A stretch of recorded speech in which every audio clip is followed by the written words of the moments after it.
computer. Okay, welcome live from Las Vegas. We have our guest, our speaker. My name is Stefan Lehmann, and I'm here at UNLV. And our guest today is PhD Dr. Lat Keys, assistant professor in the School of Landscape, Architecture and Planning, and faculty research associate at the Udall Center for Studies in Public Policy at the University of Arizona, talking to us from Tucson, Arizona, right? Yeah, that's correct. Thank you. Welcome, Lat. It's fantastic. And he's an urban planner by training. He has over a decade of experience planning for climate change with diverse stakeholders in cities across the US. And his research explores heat policy, excessive heat, governance to help communities increase their heat resilience with funding from a series of major funding bodies in the US. And I believe you're going to speak to us 45, 50, 60 minutes, and then we have some opportunity for discussion. Is that right? Yeah, absolutely. Fantastic. And please use the online chat box to send your questions. And then once Led has concluded his presentation, we will then visit all those questions. So it's a great honor to have you here. Of course, we spoke a little bit earlier about the urban heat island, the impact and change of the microclimate, and Las Vegas being the fastest warming city in the US. What we need more is cool pavements, cool roofs, increase greenery, because the impact on airflow, air quality, temperature, all those problems that you're going to tell us more about, and how we mitigate the urban heat island effect, which is significant here in Las Vegas and also in Phoenix, in El Paso and other places, and in Tucson, I believe too. So over to you, Led. You can share your screen if you want. Great. Yes, we can see it. Perfect. Well, thank you so much for that introduction. And I'll go through a discussion on planning for urban heat resilience. So as Stefan mentioned, I'm an urban planner by training and have focused on climate change and urban planning for over a decade now. But that quickly led me to questions about like why cities and other governments were not addressing heat in the same way that we were planning for things like flooding, wildfires, and drought and sea level rise. And so kind of quickly focused in on heat. And although I do have a background in urban planning, so that's kind of where my heart is, you can't really address heat without also looking at emergency management and social services. So I'll kind of talk holistically about urban heat resilience. And then happy in the discussion afterwards to focus back in on that built environment perspective if that's more pertinent to the folks in this class. So of course, probably review for everyone, but I'd like to put some of these basic facts up in the beginning to get us all on the same page. So of course, heat is an increasing climate risk, and we've seen continued increases in the intensity, duration, and frequency of extreme heat events, so heat waves, but also continual rises in average temperatures, which leads to chronic heat, right? And so you can see here in the schematic that that slight increase in average temperature that we're experiencing due to climate change, that might be just a slight increase in that average temperature in the middle, but that leads to more hot weather than we've ever experienced before and pushes us into new climate thresholds where we're experiencing more record hot weather too. And so again, we're kind of crossing into new thresholds. And historically, hot places are, of course, hotter, but temperate places and cool places are also experiencing temperatures that they've never experienced before, in recorded history as well. So a lot of this is driven by climate change. We just had that IPCC synthesis report yesterday released that some folks may have heard about in the news, but kind of more dire warnings that unless we drastically reduce greenhouse gas emissions, we're heading to a much hotter future faster than we thought that we were, right? So I want to keep that climate change and greenhouse gas emissions perspective in our mind. But then, of course, maybe more pertinent to this group is also that we actually have a lot of control over the urban heat island fact too. And of course, that's the idea that how we plan and design and operate our cities and urban areas typically makes them hotter than the rural, natural, and surrounding countrysides. Not always true in the desert, right, Stefan? Because sometimes we have more vegetated urban areas in the desert Southwest, that sometimes actually don't look like urban heat islands as traditionally defined in a place like New York City or Boston. But that doesn't mean that we can't control that heat that we're still generating in that built environment and make it cooler, yet still perhaps even through means that don't require like more vegetation and water. And so I think that's really important to keep in mind. We have a couple of heat impacts from heat, of course, and so these are across urban systems. I'll just note that heat is the #1 weather-related killer in the United States, and most of those heat deaths have happened outside of heat wave periods. And so again, we have a lot of focus on heat waves, which is justifiable because a lot of times they can be record-breaking and concerning events. But a lot of our heat deaths, particularly here in the Southwest, are actually from chronic heat that we experience all year round. And we see that with our recorded data in Arizona, particularly, where 80 to 90% of our heat deaths are outside of official heat wave warning periods. And so let's not forget that chronic heat impact to public health too. It of course affects quality of life. And so, kind of thinking of the perspective of if you have kids, when you would let your kids go to the park in a hot city, maybe you shift that. If you have pets, when you can walk your pets. Kind of like when you go about and enjoy your quality of life wherever you're at. Also has really dire economic effects. And so many studies pointing to reduced labor productivity during heat wave events. But I think particularly for cities in the Southwest, questions about the sustainability or resilience long-term of our cities and whether companies will continue to relocate in our metropolitan areas if we're facing a hotter future that might be a little bit less desirable, right? And so there could be some long-term economic choices that make us a less economically competitive kind of region as well, unless we get our heat under control as best as we can. Of course, heat increases energy and water usage. It impacts infrastructure and urban systems, whether it's increased costs of roadway maintenance over time, or more dramatic things during a heat wave like roadways buckling or railways buckling when they're not designed to exceed a certain temperature threshold, or famously like certain airport tarmacs melting and kind of planes not being able to take off. Also affects our landscapes and ecology. And again, this is the idea that a lot of our city landscapes, even to this day, were planned and planted and are maintained with the past climate of our cities in mind. But if we're moving into new climate thresholds, we may need to pick species that are more adapted to the climates that we're moving into, particularly if we're thinking of tree species and things like that. So that's something to keep in mind too. And I always like to point out that rising temperatures in our cities conflict with a lot of our current planning goals. So getting people out of cars, making more walkable neighborhoods, getting people to use active transportation or transit. It's going to be more difficult to do that if the city is hotter and if it's less desirable to be outside, right? And so we need to think about heat mitigation, also to continue moving forward with a lot of our sustainability related planning goals as well. Urban heat, of course, is inequitable, as all climate risks are, but we have lots of evidence that shows that there are increased heat health risks to vulnerable populations. And in the United States particularly, a lot of that's due to the legacy of racist land use practices like redlining, where in the 1940s and 50s, Black and minority, Mexican, Asian community members were not allowed to purchase homes in certain areas and kind of, crammed into other neighborhoods that were less desirable, that were then less invested in by the government. And so we have some studies that have shown that the legacy of that racist land use practice is still present in the urban heat island today, where those areas are still hotter.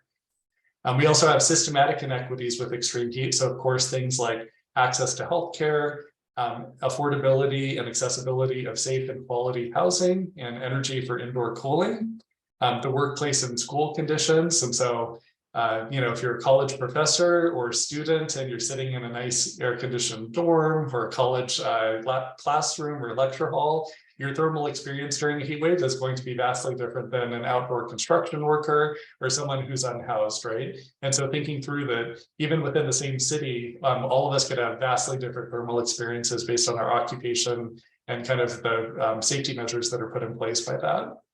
And then of course, transportation too. And so again, just the idea that a lot of higher income workers may have access to an air-conditioned car, even if they choose to use active transportation, maybe that's a backup during a heat wave. If you're, if you're transit dependent and you need to use the bus and the city is not invested in bus service, then you may be exposed to higher temperatures just by waiting for your transportation mode. And so kind of thinking through all of those transportation choices and what we invest in as well. So kind of with all of that as background, one of the big ideas that I look at in my research is this idea that heat governance is simply not as developed currently as our governance and policy structures are for other climate risks. And so from a federal level in the United States, we've been managing drought risks since the Dust Bowl in the 1920s, right? And so have lots of federal infrastructure in place for managing drought. We have lots of federal infrastructure in place for managing flood risk. So we have FEMA, we have whole floodplain management departments in most municipalities in the United States. So tens of thousands of floodplain managers. And wildfire, while still behind those two, we do have wildfire fighting departments, and we have a lot of infrastructure federally in place for understanding and fighting wildfires as well. So heat's a little bit different because there's not one government agency that manages heat. It's distributed across different federal agencies. It's not clear who's the owner for heat as a problem. And that's true at the local level too. And so kind of as an example, counterexample, while there might be tens of thousands of floodplain managers that help manage our flood risk, we only have 3 dedicated chief heat officers in the United States. And those are in Miami-Dade County, City of Phoenix, and Los Angeles, right? And pointing out that those are 3 very well-resourced cities with high-quality universities and research activities going on there. So what about the other 19,000 incorporated cities and towns in the United States? Where is their chief heat officer if they can't even afford an urban planner or a building inspector, right? And so I think we need to think about governance structures that work for all types of situations and resources. But the idea here is that heat governance we defined as the actor strategies, processes, and institutions that guide our decision-making for mitigating and managing heat as a hazard. And then we laid out 6 guiding principles for researchers and decision makers: advancing heat equity, mitigating heat, managing heat, developing metrics, coordinating initiatives, and building heat institutions. So I'll go over this actually more in the next couple of slides because we further developed this rubric into a publication that I was the lead author for the American Planning Association, titled Planning for Urban Heat Resilience. And the thing I like to point out with this is the series from the American Planning Association has been running since the 1940s. This was the 600th PAS report that's been published. And they've done multiple PAS reports for flooding, wildfire, drought, and this was the first one ever for heat. So again, just this idea that we're much further behind in thinking about heat than we are for other climate risks that we've been dealing with for a little bit longer. And so in this book, we define urban heat resilience as proactively mitigating and managing urban heat across the many systems and sectors that it affects. So again, similar ideas to what I've already covered, looking at those heat contributors and taking into account climate change, the urban heat island effect, natural weather, thinking about those impacts that I mentioned to infrastructure, social systems, economic and environmental aspects, and then thinking about those 2 main buckets of strategies, so heat mitigation and heat management. And in this book, we came up with 7 principles for urban resilience planning to again help this idea of advancing heat governance across the United States to give local governments a better framework for thinking about heat. And I'll go over these over the next couple of slides, and this will also be my opportunity to share some of the research projects that we've worked on too. So I'll fit these into the slides as it sort of makes sense to talk about these different principles. So the first principle is setting clear urban planning goals and associated metrics for success. And the important thing to recognize with this one is because heat has no problem owner and it's siloed off into different departments, those different disciplines think about heat in different ways, right? And so we have public health professionals who look at heat-related deaths and illnesses as a metric.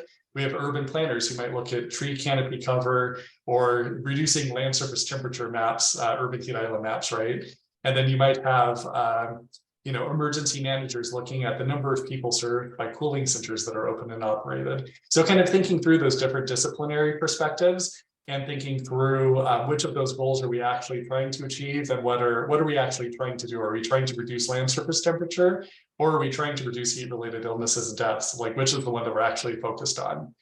And I like this schematic just because, as Stefan knows as well as anybody else, when we say heat, we kind of talk about heat as this one thing that it's just there's the one metric, but it's actually much more complicated when you look at microclimates and when you look at how we actually measure and understand heat. So a lot of times we'll think of heat as that ambient air temperature that you might have on a weather forecast or on your cell phone, the air temperature that's outside, right? But our human body actually experiences heat through the humidity, the wind, the radiant temperature from the sun or other objects around us. And there's many different ways to measure that. One of those is a wet bulb globe temperature. And this schematic just kind of shows that, you know, even in the same neighborhood block, you could have an indoor office worker having a vastly different thermal experience than someone outside walking a dog, than someone kind of under a bus shelter in the shade, right? And so just kind of think through, you know, even heat as a metric is a complex and difficult thing to kind of measure. What are we actually trying to address here? Principle number 2 is building a comprehensive fact base of information on heat risks. So many of these I've mentioned before. Again, depends on your disciplinary perspective, but things like, do you have a land surface temperature map that's accessible? Urban tree canopy or vegetation map? Are you using climate, microclimate data? Real-time climate sensors are becoming more popular. Looking at historical climate data or climate change projections for your city. And then on the more social and public health side, looking at social vulnerability maps, if you can access heat-related illnesses or deaths. Again, those aren't very well captured in many places in the United States. Arizona does a really good job of that, but we're still trying to catch our public health system up to actually capture when a heat-related illness or death happens, that's tagged by the mortician or the hospital, right? And many places still don't do a good job of tagging those comorbidities of heat to other things that happen. They'll just call it a heart attack. And then we don't have accurate information for how many people are actually impacted by a heat wave. And then looking at things like our housing quality, availability, or indoor cooling prevalence. And so I have an example here of our PEMA Association of Governments resiliency planning map. And PEMA Association of Governments is our regional government organization for the Tucson metro area. And so they've essentially worked to consolidate a lot of this heat-related information in one publicly accessible information source. So we have things like land surface temperature maps, the location of cooling centers, social vulnerability by census tract, things like green stormwater infrastructure and urban forestry prioritization areas. So a lot of those heat-related metrics and maps are kind of all publicly accessible and on top of each other now. But again, that's still not the case for most places in the United States. Principle 3 is developing a diverse portfolio of heat mitigation and management strategies. So again, one bucket is heat mitigation. So the idea that we need strategies that reduce the built environment's contribution to urban heat. And then another big bucket is heat management. So we can't reduce all of that heat, no matter how hard we try. And even if we did, and we were, let's say, net zero for the urban heat, we would still have heat waves and still have natural weather variability that would have us going into temperatures that we didn't want, right? And so for those periods, we need heat management. So that's the strategies to prepare and respond to chronic and acute heat risk. So kind of, again, more on the built environment side, things like larger land use planning questions. So how are we developing our regions over time, kind of the longer picture.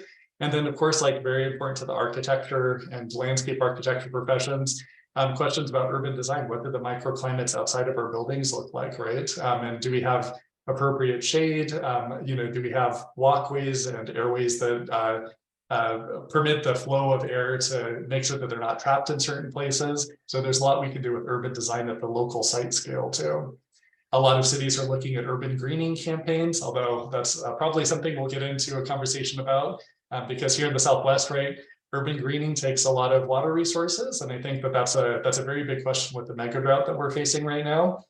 And then, of course, the fourth one is often forgotten, but waste heat reduction is actually a huge area that we can reduce that urban heat island effect. And so anytime we get people out of traditional gasoline-powered cars and into even electric vehicles, or get them into bicycles or walking, that's taking those heat-generating vehicles off of the street, right? But similar to our buildings, and again, very architecture relevant, but making buildings more energy efficient and reducing that waste heat from building systems also helps us reduce that urban heat island effect. But a lot of times we don't think of waste heat reduction as a heat mitigation strategy. And then again, on that heat management side, looking at things like making sure that our energy systems are resilient to a heat wave, but also that individuals have access and affordable access to energy for indoor cooling, looking at reducing personal heat exposure. So I'll just throw out, there's a national movement for the federal government to include heat safety labor laws. And so there's been a lot of conversation about heat safety labor laws and enforcing those in workplaces across the country. And some states, particularly Oregon and Washington and California, have enacted their own statewide heat labor laws as well. Public health measures, so the public health profession is really critical to increasing urban heat resilience. And then emergency preparedness and response. And so a lot of focus is on things like making cooling centers more accessible. Some municipalities are looking at resilience hubs. I think those are really important short-term strategies to make sure that people that don't have access to indoor cooling in their own homes, or if they're unhoused, have access to a cooled indoor space. But I think it's largely a band-aid for the fact that a proportion of our population doesn't have safe and quality housing, right? And so I think the goal should not be to create cooling centers that are accessible everywhere. The goal should be to make sure that people are safe in their own homes, and that if they're unhoused, they actually have a house to live in, right? So kind of thinking through the long-term consequences of that.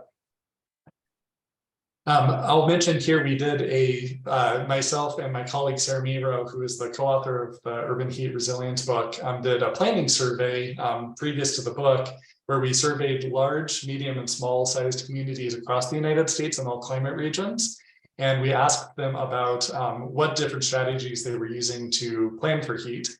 And so not surprising at all. A lot of focus was on urban forestry as kind of the silver bullet. And I think we've seen that through a lot of literature and kind of mayoral million tree planting campaigns. And then you can kind of see here a little bit less prevalent things like weatherization, man-made shade, urban design features. On the heat management side, emergency response was the top strategy that people talked about, and then less so warning systems, drinking fountains, utility assistance. And so I think, again, we're kind of over-focusing perhaps on urban forestry. And note here that less places were reporting that they were actually regulating any private sector development for heat, which I think is a very rare thing in most parts of the United States. And then kind of on the heat management strategy side, an over focus on emergency response like cooling centers, which kind of dovetails with what we know from the literature too, that we focus a lot on cooling centers, but we don't look at addressing chronic heat. But here in Tucson and up in Las Vegas, we just have high temperatures even when there's not a heat wave, and a lot of people die from those high temperatures chronically as well.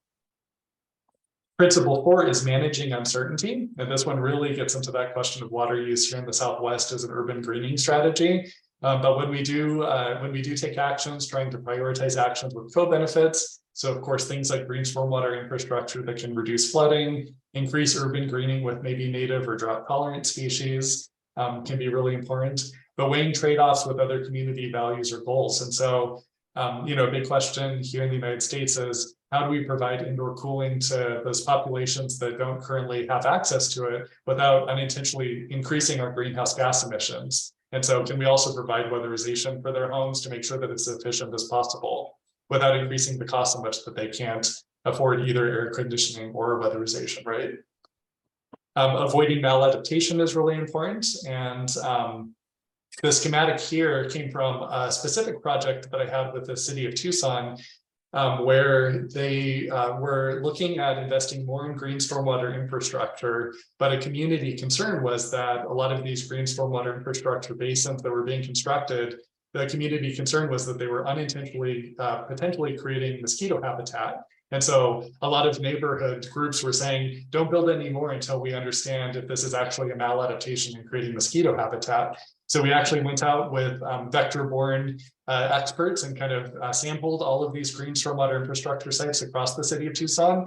And we found that when designed properly, most of them got rid of their water within 24 to 48 hours. And when designed and maintained properly, almost none of them were actually creating mosquito habitat. It was just a few of the very large basins that held water for longer than they should have, right? And so this gave the city of Tucson the information that they needed to go back to the public and say, if designed correctly and smaller, like on a smaller scale, these are not creating mosquito habitat, they're not a maladaptation. And based on that information, the city of Tucson passed a green stormwater infrastructure investment fee and is now installing more of these smaller scale basins across the city. And of course, moving forward with the information available today. So a lot of questions about like cost benefit analysis for which strategy to use over another strategy. And I don't think the science is there yet for most of the heat mitigation strategies, but that doesn't mean that we shouldn't be doing things that we know mitigate heat. And so we shouldn't be waiting for the perfect information before we start making development, planning, and design choices that will provide thermally cooler spaces for people today, because we do know how to do that. Principle 5 is coordinating across planning efforts. And so for this one, a really important concept is the network of plans. And the idea here is that as an urban planner, a lot of times we'll look at that city comprehensive plan as the document that should be guiding all of the vision for the future for the built environment for community, right? Here in the state of Arizona, our comprehensive plans have to be voted on by the community and adopted, so they're a very big deal. But that's not the only document that influences the future of the built environment, right? We also have climate action plans increasingly now that have some impact on the built environment. We have hazard mitigation plans where FEMA funds communities to do certain hazard mitigation investment projects. You know, parks and recreation plans and transportation plans influence the built environment too. So the idea here is that it's the collection of these community plans that really shape the future of the built environment. But these plans are rarely coordinated with each other, and you rarely have a parks and rec planner talking to a climate action planner, talking to a hazard mitigation planner, looking at the transportation plan. And when we don't look at these plans holistically, we miss opportunities to reduce potentially conflicting priorities in these plans. And in many cases, research has shown that we actually reduce our ability to plan for hazards, or we actually even plan against each other. So the climate action plan might be saying reduce the urban heat island effect, but that transportation plan may actually be increasing it by adding more roadway lanes to our roads, right? So this is just showing that effect kind of highlighted in this colored schematic of the built environment, where each of these plans may influence a small proportion of that built environment. And again, not to paint transportation planners as the bad guys, that's not the intention here, but you know, maybe this transportation plan is calling for more parking lots or more roadway increase, more lane increases, and that's going directly in conflict with the Parks and Rec plan and the hazard mitigation plan that are calling for urban greening, right? And so again, urban planners with comprehensive plans, we might be calling for more retail lots, or large kind of like large scale development type things too that aren't mitigating the urban heat island effect either. So we have to look at all of these comprehensively. The same survey I mentioned before, we also asked about the different plans that communities were putting their heat mitigation policies into. And so 65% of these respondents from this national survey said they addressed heat in some way in some plan. But again, this just shows that it's really kind of spread out between sustainability, climate action, or resilience plans. You know, a quarter said comprehensive plans, and then less than a quarter said hazard mitigation plans. So the idea here is that there's not one plan that is the heat plan. It's really occurring across a whole spectrum of plans and communities across the United States. And we had a similar interview study that's currently under review right now, where we asked urban planners, hazard mitigation planners, emergency managers, resilience professionals, and public health practitioners what type of plan would they refer to for heat strategies in their community. And completely not surprising, everyone was kind of siloed off in mostly their own discipline. So, some of the urban planners had the comp plan, most of the hazard mitigation planners had the hazard mitigation plan, emergency managers said both the hazard mitigation plan and the emergency management plan, resilience professionals said the climate action, resilience, or adaptation plan, and then the public health practitioners said it was the public health plan. So again, it's just this idea that in our own disciplines, we look at the plan that we're trained to look at, right? And so we really need to comprehensively break down some of these silos and look at all of these plans together to really understand where we're shaping that vision for the future of the community. And so I won't go into this project too much because it's quite complex, but we do have a methodology now called the Plan Integration for Resilience Scorecard that was originated by my colleague Philip Burke at UNC Chapel Hill for flooding. And so we've adapted this through a NOAA grant for heat mitigation specifically. And so this was a NOAA-funded project, and we worked with Baltimore, Boston, Fort Lauderdale, Houston, and Seattle. Again, large cities that were doing heat mitigation type activities, and they were also climatically very different. So we could kind of pilot this methodology and make sure it worked across different climate types. And the idea here is that we looked across these communities, different plans, and categorized those policies that had some influence on the heat profile of the future. And so what you see here is census tracts. So we divided these policies up by census tracts when they had a geospatial reference. And basically this map for Boston is showing the net score, with darker purple being more attention to policy focus for heat mitigation.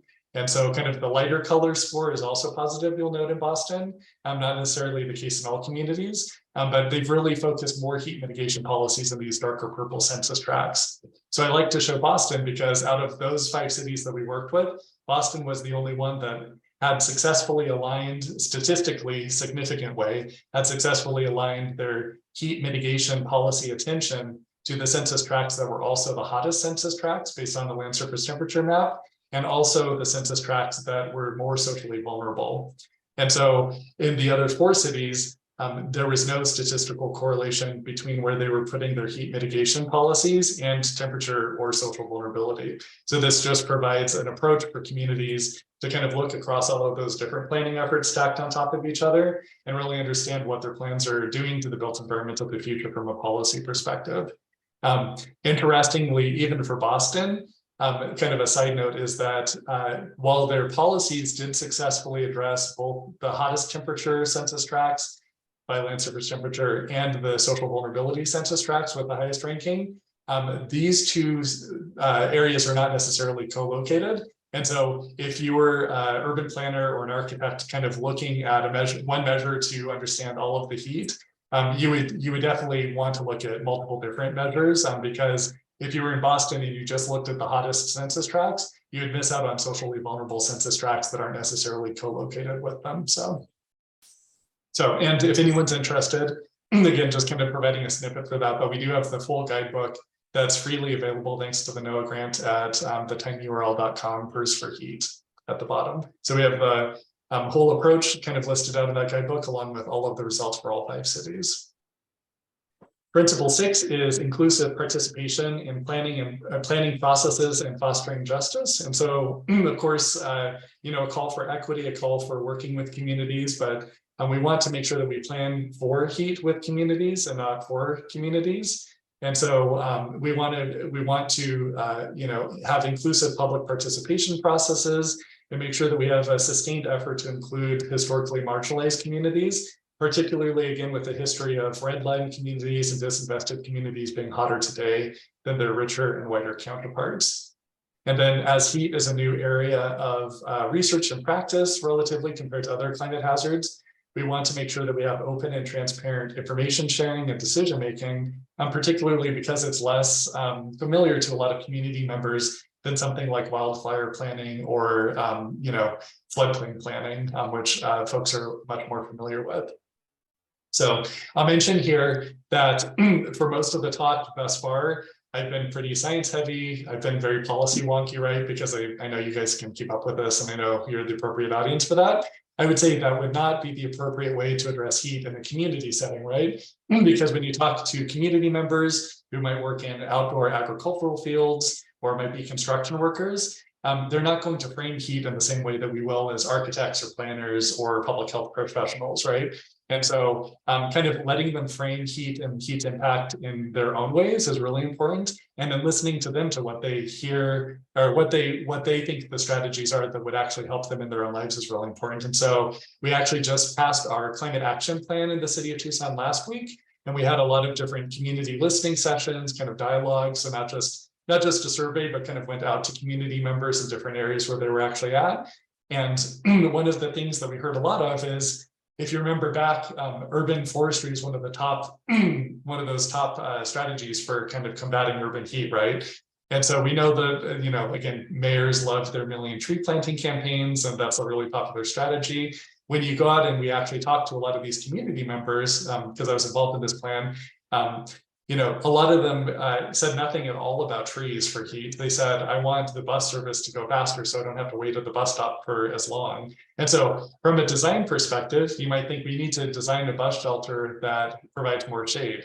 From this human perspective, like that's fine, but they really just want the bus to show up when they're standing there. They don't want to wait for it at all. Like don't give me shade at the bus stop, just have the bus come like every 10 minutes or every 15 minutes, right? And so it's kind of a balance of what can we do in the built environment, but what can we also operationally do, and really listen to people and like ask them what they think would be helpful and not assume that we know what's best for them. Principle 7 is implementation, monitoring, and evaluation. And of course, this is the end stage of many planning processes, but we want to determine if the heat mitigation and management strategies are actually achieving the desired results and adjust those as needed, right? And so this is a really exciting opportunity for collaboration between cities, the private sector, universities, and other stakeholders. And I have a picture here of my colleagues at the University of Arizona, where we evaluated a pilot project treatment of Plus TI asphalt rejuvenator, which is a cool pavement product that is applied to the street and essentially works as a clear sunscreen for the street versus kind of a white pavement coating that you might have seen in other examples, right? So unfortunately for the city of Tucson, we did provide the results from the study that we did. We did pre and post surface temperature measurement readings, and we also did pre and post wet bulb globe temperature readings to estimate thermal comfort. And we found that this particular product, in the place that it was deployed, sometimes created a hotter environment. It sometimes created a cooler environment, but there's no statistical significance between the pre and the post temperatures, meaning that it wasn't the silver bullet that the city was hoping for. And so, it's twice as expensive as a normal asphalt rejuvenator. So hopefully with this information, the city can decide whether or not, hopefully not, to move forward with this particular project and the way that it was being applied, right? But I think cities need to be very open to these types of evaluations, and because a lot of these technologies are fairly new, a lot of them are being touted by the private sector without a lot of testing in the real world. And so this is a really important place for us from the research side and the practice side to have a critical eye and make sure that we're not making, not making huge public investments in products that aren't well tested. So one more example I'll share before I wrap up the presentation is during the height of the COVID-19 pandemic. If you remember, there were many outdoor vaccination sites across the United States. And so here in Tucson, those were designed in cooler temperatures in December. But by February or March of 2021, we had a lot of volunteers and medical professionals who were out at these outdoor sites that were succumbing to heat-related illnesses. So some of them were vomiting, throwing up, having, seizures. And it was only like a 65 or 70 degree day, right? The problem was that all of these folks were unacclimated to being outside even a 70 degree day in the full sun. And so, if you're an outdoor worker, you have a little bit more acclimation to being in those outdoor temperatures. But even a normal 70 degree day out in a sunny field, we're knocking a lot of the volunteers, like, sending them right to the hospital. So what we did with this project was looked at the sites where the volunteers were having the most problems. We took temperature readings. We did things like thermal imagery to kind of show that some of these cars that people were standing next to were radiating temperatures that were vastly unsafe for you to be next to, for 8 to 10 hours a day.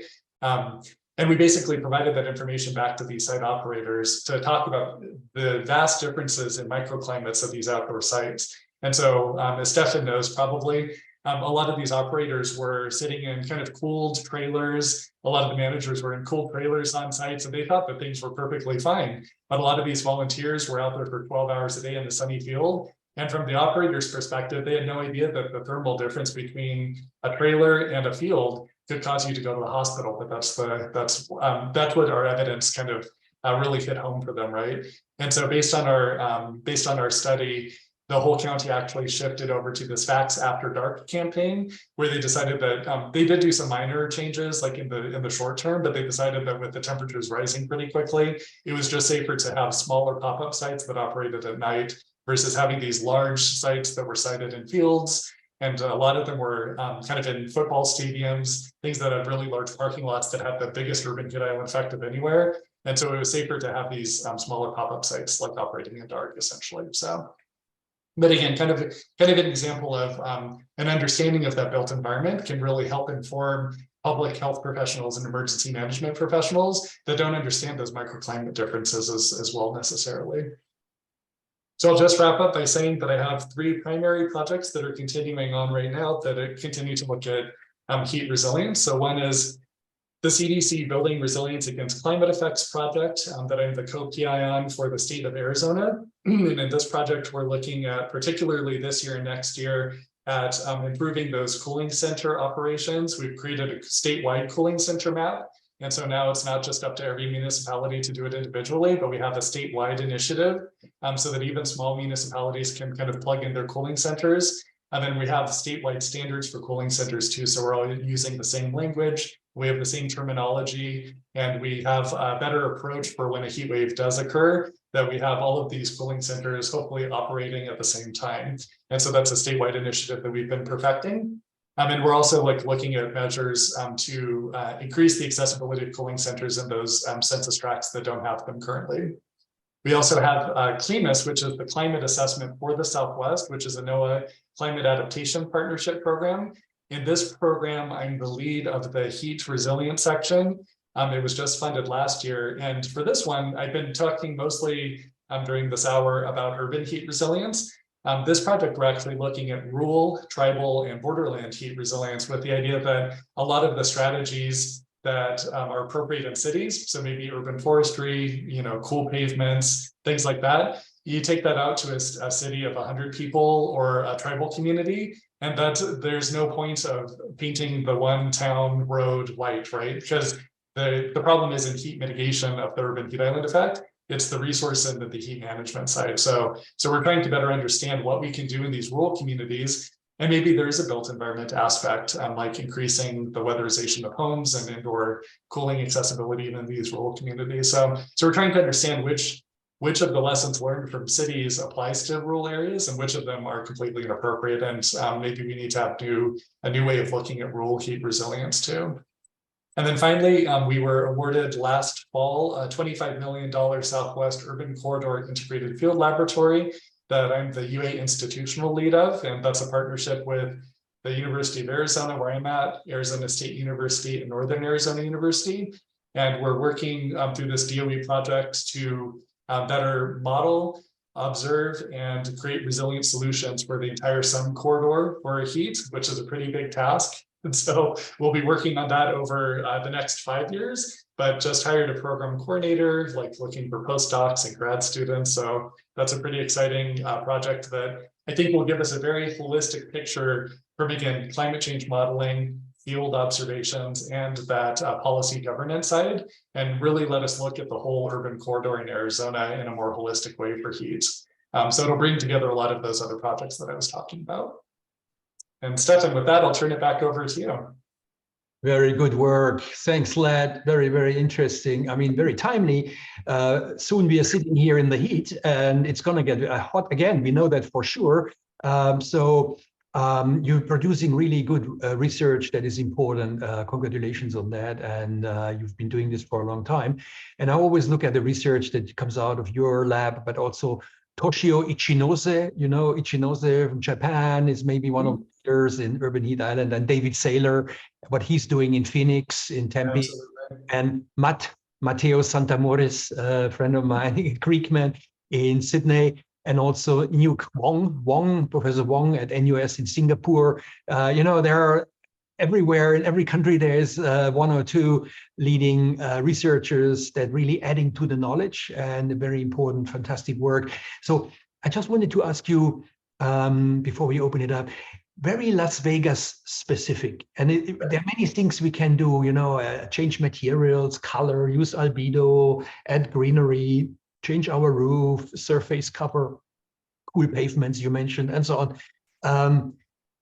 The one big thing that architects should do now in Las Vegas, you mentioned urban forest. The urban forest always comes up, but when you look around, almost no city has really urban forests. They have some, but they don't.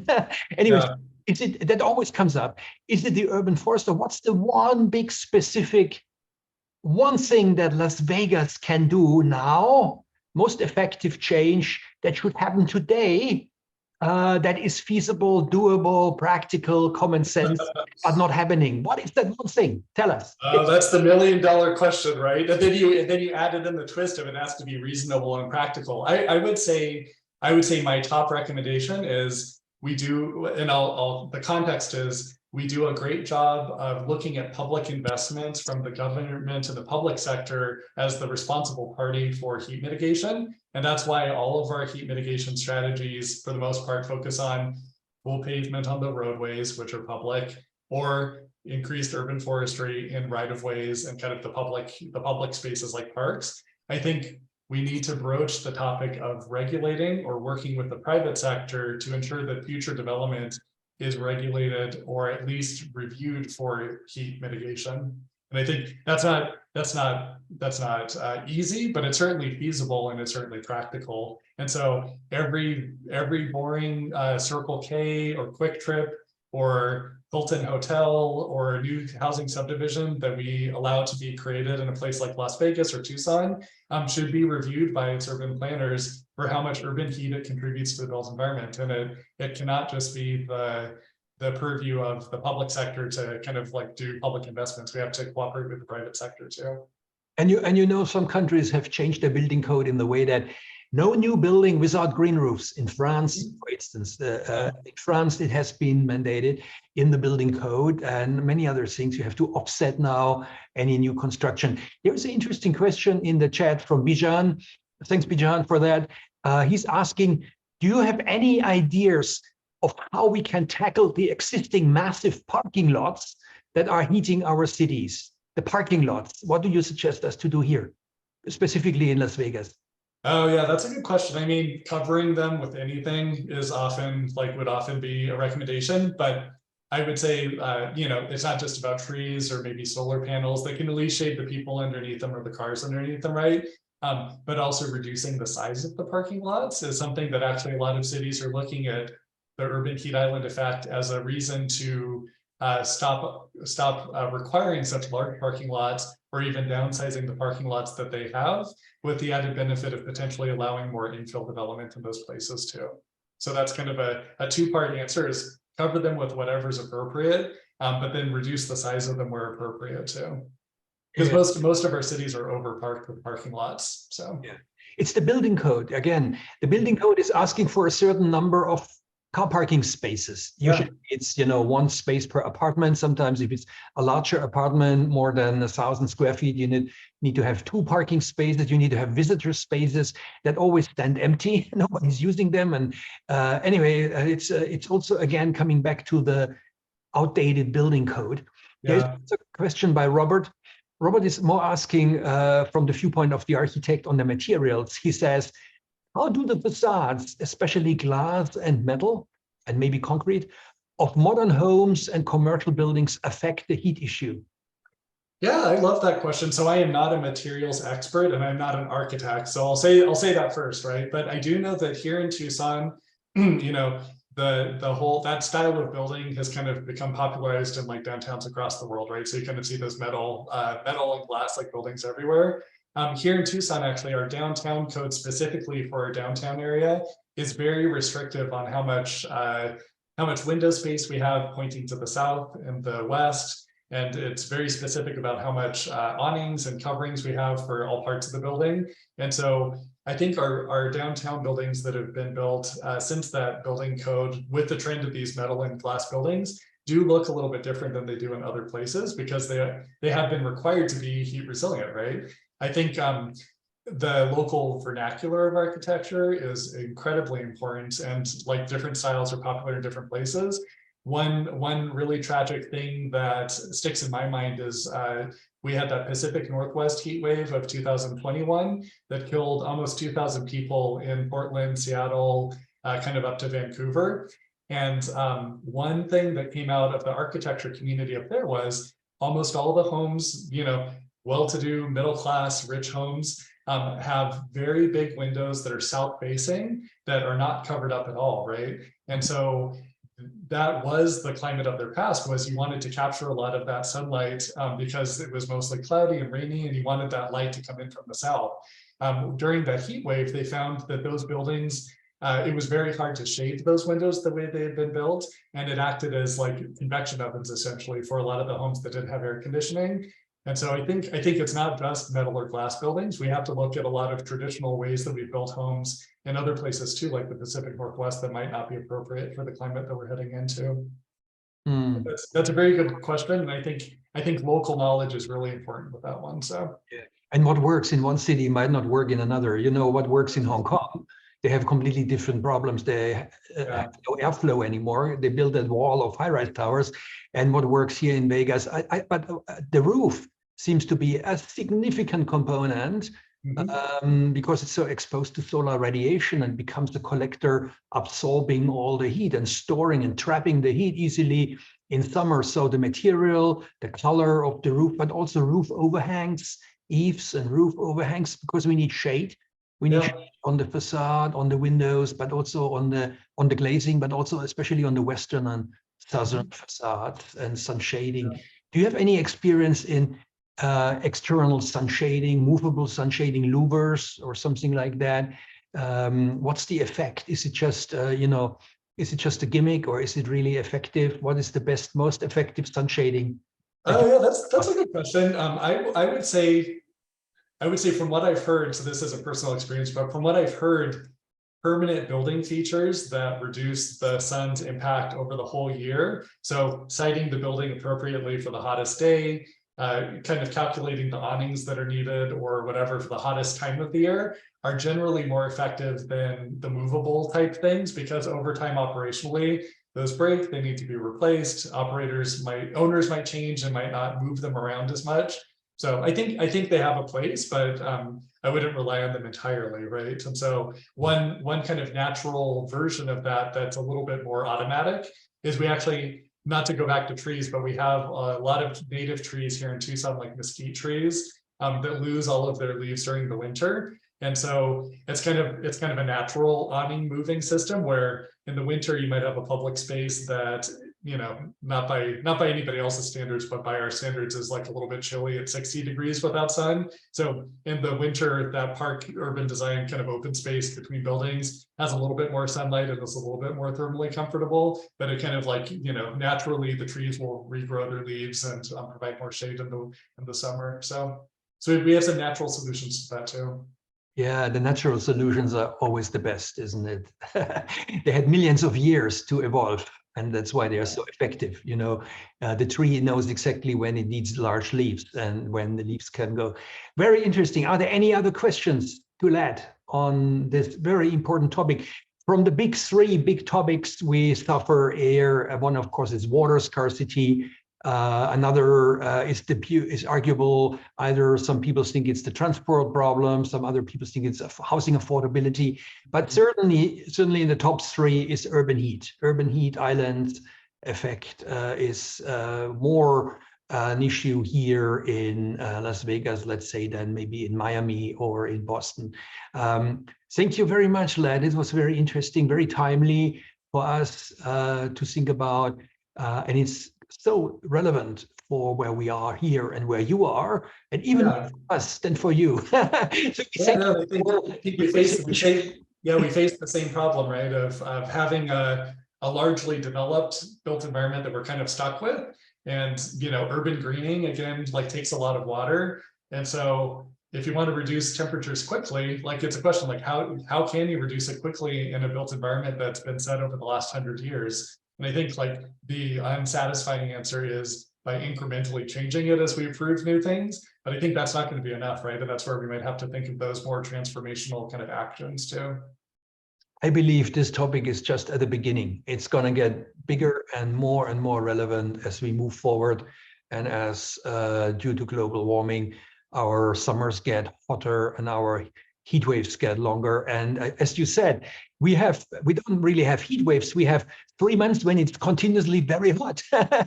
July, August, you know, it's like one never-ending heat wave, you know. And so the urban heat island effect, of course, is a nighttime problem mainly, that it doesn't cool down anymore at night. Yeah. If there are no more questions to add, I say thank you so much. You were our last guest speaker in this semester, in this series. A very nice ending. And thank you for your time and for your wisdom on urban heat island and excessive urban heat.